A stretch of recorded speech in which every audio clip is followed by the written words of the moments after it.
teman-teman, perkenalkan saya Michelle Angelica Purba. Nama aku Monika Dika Karera. Saya Dia Widiawati.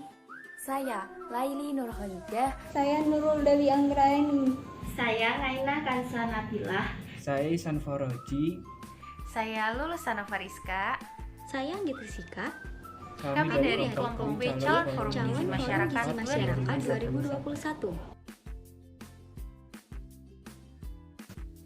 Di sini kami akan menjelaskan mengenai beberapa aspek terkait obesitas, mulai dari latar belakang, prevalensi obesitas di Indonesia, pengertian, mekanisme terjadinya obesitas, faktor risiko, pencegahan, pengendalian, hingga pada dietetik obesitas. Yuk langsung aja. Obesitas atau gemukan merupakan salah satu kelainan yang disebabkan karena berlebihnya jaringan lemak yang berada di dalam tubuh. Hal ini disebabkan karena adanya ketidakseimbangan antara energi yang masuk dengan energi yang keluar. WHO sendiri menyatakan bahwa kegemukan atau obesitas merupakan salah satu masalah terbesar yang dialami remaja pada saat ini.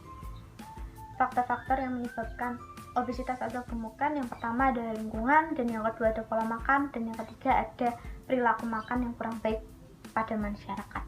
Di Indonesia sendiri, obesitas atau kegemukan merupakan salah satu masalah terbesar. Hal ini disebabkan oleh beberapa faktor, salah satunya yaitu masuknya budaya asing ke Indonesia yang menyebabkan masyarakat Indonesia mengenal apa itu fast food dan semakin berkembangnya teknologi-teknologi yang ada pada zaman saat ini. Nah, di sini saya akan menjelaskan tentang pengertian obesitas. Atau, apa sih obesitas itu? Obesitas berasal dari bahasa Latin, yaitu ob yang artinya akibat dari dan exam artinya makan. Dapat didefinisikan bahwa obesitas adalah akibat dari pola makan yang berlebihan. Obesitas seringkali disamakan dengan kelebihan berat badan atau overweight. Overweight sendiri merupakan kondisi di mana seseorang memiliki berat badan lebih dari standar tinggi badannya. Sementara obesitas merupakan kondisi di mana seseorang memiliki lemak dalam tubuh yang berlebihan. Jadi, orang yang gemuk atau obesitas sudah pasti memiliki kelebihan berat badan, tetapi orang yang kelebihan berat badan belum tentu dikategorikan sebagai obesitas. Telah banyak penelitian yang menunjukkan bahwa obesitas sendiri memiliki dampak terhadap penyakit generatif. Seperti pada penelitian Purwati pada tahun 2001 mengatakan bahwa obesitas dapat meningkatkan risiko terjadinya hipertensi, penyakit jantung koroner, diabetes mellitus, gout, batu empedu, hingga kanker. Oleh karena itu, penting untuk menghindari kejadian obesitas pada tubuh kita. Selanjutnya, saya di sini akan menyampaikan tentang mekanisme dari obesitas itu sendiri. Yang pertama, obesitas terjadi akibat gangguan dari mekanisme homeostasis yang mengontrol keseimbangan energi dalam tubuh.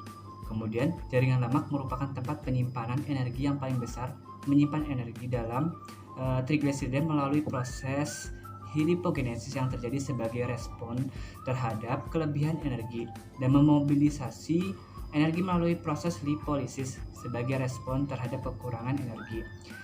Yang ketiga, regulasi keseimbangan energi memerlukan sensor dari penyimpanan energi di jaringan adiposa, mekanisme kontrol dari sistem pusat atau hipotalamus untuk integrasi berikutnya, yang mana akan menentukan kebutuhan asupan makanan dan pengeluaran energi, keseimbangan energi, dan menyebabkan obesitas itu sendiri. Nah, kemudian hipotalamus berperan penting dalam proses inisiasi makanan. Adanya gangguan pada jalur sinyal makan mempengaruhi nukleus hipotalamikus medikal sehingga meningkatkan rasa lapar. Nah, dengan cara peningkatan respon terhadap sinyal oreksigenik dan menghambat respon sinyal adiposit seperti leptin di hipotalamus. Lipolisis merupakan proses dekompresi kimiawi dan pelepasan lemak dari jaringan lemak. Enzim hormon sensitif lipase menyebabkan terjadinya hidrolisis trigliserida menjadi asam lemak dan gliserol. Asam lemak kemudian mengalami proses reesterifikasi, kemudian dilepas ke dalam sirkulasi darah, dibentuk menjadi ATP, lalu dibawa ke sirkulasi darah yang kemudian akan menjadi sumber energi bagi jaringan yang membutuhkan mobilisasi asam lemak dari jaringan. lalu dihambat oleh hormon insulin. Nah, kemudian asupan makan diregulasi oleh 4 faktor. Yang pertama ada faktor olfaktorik dan gustorik. Yang kedua ada distensi gastrointestinal. Yang ketiga ada pelepasan hormon gastrointestinal. Dan yang terakhir itu ada hormon insulin, koletrin dan gastrin relasin peptid, serta adanya aktivasi komponen termogenik dari sistem saraf simpatik RNS. Terdapat beberapa faktor risiko obesitas. Yang pertama adalah jenis kelamin. Prevalensi obesitas pada perempuan lebih tinggi dibandingkan prevalensi obesitas laki-laki. Hal ini terjadi karena cadangan lemak pada tubuh perempuan lebih tinggi dibandingkan laki-laki. Selain itu, perempuan juga mengalami menopause sehingga terjadi penurunan massa otot dan perubahan hormonal yang dapat memicu obesitas. Kedua adalah kondisi mental emosional. Stres berhubungan dengan obesitas karena ketika stres, seseorang cenderung lebih mudah untuk mengkonsumsi makanan dalam jumlah banyak. Selain itu, stres juga memicu perubahan hormonal yang dapat menyebabkan obesitas. Yang ketiga adalah status perkawinan. Seseorang dengan status perkawinan kawin dan cerai memiliki tingkat stres yang lebih tinggi, sehingga berpeluang untuk mengalami obesitas yang lebih besar dibandingkan seseorang dengan status perkawinan belum kawin. Yang keempat adalah pekerjaan. Pekerjaan memiliki hubungan dengan obesitas karena pekerjaan berhubungan dengan aktivitas fisik dan pengeluaran energi. Setiap pekerjaan memiliki tingkat aktivitas fisik dan pengeluaran energi yang bervariasi. Yang kelima adalah aktivitas fisik. Aktivitas fisik yang rendah dapat menjadi risiko obesitas. Hal ini terjadi karena aktivitas fisik yang tinggi dapat menurunkan obesitas karena terjadi redistribusi jaringan adipose pada perut atau jaringan adipose tubuh lainnya. Faktor risiko yang selanjutnya yaitu pengeluaran per kapita. Semakin tinggi pendapatan per kapita, maka semakin tinggi pula pengeluaran per kapita. Orang dengan pendapatan per kapita yang tinggi akan berpengaruh dengan pemanfaatan akses. Pemanfaatan akses inilah yang cenderung membuat seseorang kurang melakukan aktivitas fisik dan berisiko obesitas. Lalu selanjutnya yaitu konsumsi rokok. Perokok memiliki konsentrasi kortisol plasma yang lebih tinggi dibandingkan bukan perokok. Nikotin memiliki efek anti-ekstragonik dan meningkatkan deposisi lemak ke abdomen. Selain itu, kortisol juga menyebabkan peningkatan jaringan adiposa visceral sehingga berisiko obesitas. Lalu yang selanjutnya yaitu konsumsi alkohol. Alkohol memberikan kontribusi terhadap total energi dan mempengaruhi metabolisme tubuh. Pencernaan alkohol sama dengan pencernaan lemak, sehingga kolesterol meningkat dengan tajam. Selain itu, alkohol meningkatkan trigliserida dalam tubuh. Kelebihan energi dan trigliserida akan disimpan dalam bentuk lemak di jaringan adiposa, sehingga dapat menyebabkan risiko obesitas. Lalu yang terakhir yaitu pola makan. Pola makan yang banyak mengonsumsi makanan manis dan berlemak akan meningkatkan risiko obesitas.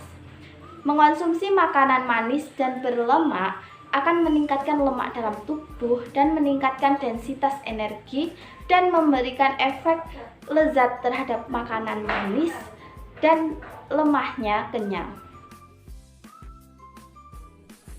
Pencegahan obesitas dapat dilakukan dengan berbagai cara. Di antaranya, pertama, pola konsumsi makanan yang sehat dan bergizi seimbang, mengandung karbohidrat, protein, vitamin, mineral, dan lemak. Yang kedua, konsumsi gula, garam, dan lemak sesuai dengan pedoman G4, G1, dan L5, yaitu konsumsi gula maksimal 4 sendok makan per hari, konsumsi garam maksimal 1 sendok teh per hari, dan konsumsi lemak maksimal 5 sendok makan per hari. Yang ketiga, aktivitas fisik harus dilakukan secara teratur, seperti berjalan kaki, membersihkan rumah, dan berolahraga yang dilakukan secara baik, benar, teratur, dan terukur. Yang keempat, jaga berat badan agar tetap ideal dan tidak berisiko dengan mempertahankan indeks massa tubuh berkisaran dari 18 sampai 23. dapat dikendalikan dengan beberapa cara. Cara yang pertama adalah dengan melakukan perubahan pada pola makan. Perubahan ini bertujuan untuk mengurangi asupan kalori di dalam tubuh dan juga untuk menjalankan pola makan yang lebih sehat. Bagi para penderita, dianjurkan untuk mengurangi sekitar 600 kalori per harinya. Bagi wanita, asupan kalori harian yang dianjurkan adalah sekitar 1.400 kalori per harinya. Bagi pria, dianjurkan mengkonsumsi sekitar 1.900 kalori per harinya.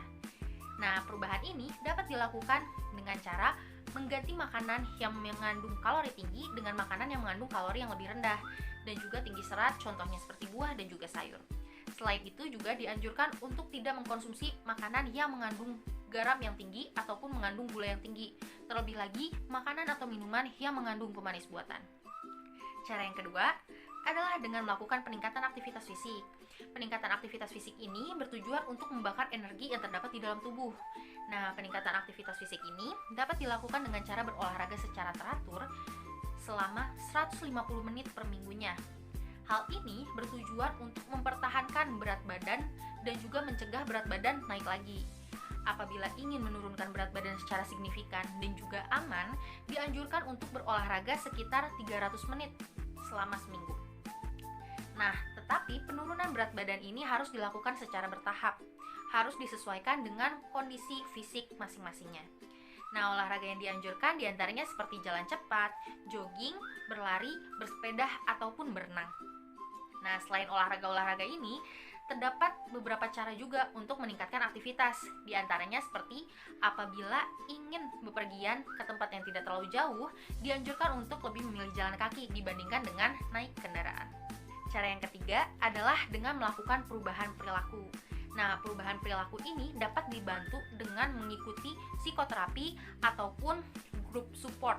Hal ini bertujuan untuk mengubah pola pikir terkait makanan yang biasanya dikonsumsi. Nah, apabila ketiga cara ini masih belum berhasil, dianjurkan untuk segera mendatangi dokter. Nanti dokter biasanya akan melakukan pemeriksaan lebih lanjut dan juga akan memberikan obat yang dapat membantu untuk menurunkan berat badan. Selanjutnya, saya akan menjelaskan tentang dietetik obesitas. Untuk diet yang pertama adalah dengan diet energi yang rendah, namun tetap memiliki kandungan zat gizi yang seimbang. Yang kedua adalah dengan kurangi konsumsi energi, yaitu sekitar 500 hingga 1000 kilokalori per hari dari kebutuhan energi pada awalnya. Yang ketiga adalah dengan konsumsi protein maksimal 15 hingga 20% saja dari kebutuhan energi total. Yang keempat adalah dengan membatasi konsumsi lemak, yaitu hanya sekitar 20 hingga 25% saja dari kebutuhan energi total. Yang kelima adalah dengan mengonsumsi karbohidrat yang rendah, yaitu sekitar 55 sampai 65% dari kebutuhan energi total, dan utamakan konsumsi karbohidrat kompleks, batasi penggunaan karbohidrat yang sederhana, dan juga kurangi untuk makan makanan dan minuman yang manis-manis. Selanjutnya adalah jangan lupa untuk mengonsumsi vitamin dan mineral yang cukup. Kemudian adalah dengan mengonsumsi sayuran dan buah-buahan, dan yang terakhir dengan konsumsi air yang cukup. Satu hari minimal adalah 8 gelas. Gimana teman-teman, apakah semua penjelasan terkait obesitas dapat dimengerti? Semoga video ini bermanfaat buat teman-teman semua. Kurang lebihnya mohon maaf dan sampai jumpa.